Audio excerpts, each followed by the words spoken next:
Online ভিত্তিক একটি fashion পেজের সঙ্গে চুক্তি করে শাড়ির প্রচার না করার অভিযোগে আইনি জটিলতায় পড়েছেন অভিনেত্রী তানজিন তিশা। এরই মধ্যে প্রতারণা ও বিশ্বাসভঙ্গের অভিযোগে দায়ের করা মামলায় তাকে আদালতে হাজির হওয়ার নির্দেশ দেওয়া হয়েছে।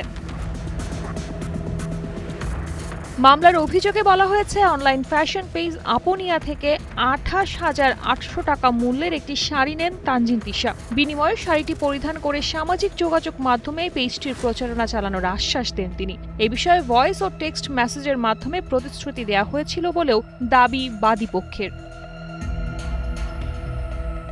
তবে অভিযোগ অনুযায়ী প্রায় 10 মাস পেরিয়ে গেলেও সেই প্রচারণা করা হয়নি। শুধু তাই নয়, গত 6 মাসেরও বেশি সময় ধরে পেজ কর্তৃপক্ষের সঙ্গে কোনো ধরনের যোগাযোগও রাখেননি তিনি। এতে প্রতারণা ও বিশ্বাসভঙ্গের অভিযোগ আনা হয়।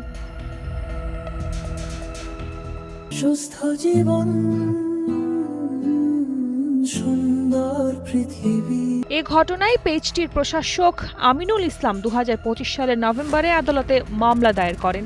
আদালত মামলাটি আমলে নিয়ে বাদীর জবানবন্দি গ্রহণ করেন এবং ঢাকা মহানগর গোয়েন্দা পুলিশকে তদন্ত করে প্রতিবেদন জমা দেওয়ার নির্দেশ দেন।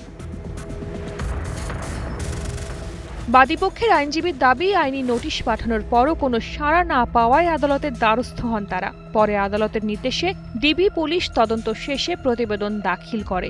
সেই প্রতিবেদনে অভিযোগের প্রাথমিক সত্যতা পাওয়া গেছে বলেও দাবি করেন তিনি। এদিকে মামলার পরবর্তী কার্যক্রমের অংশ হিসেবে অভিনেত্রী তানজিন তিশাকে আদালতে হাজির হওয়ার নির্দেশ দিয়েছেন আদালত। শালীন সুমি, কালের কণ্ঠ।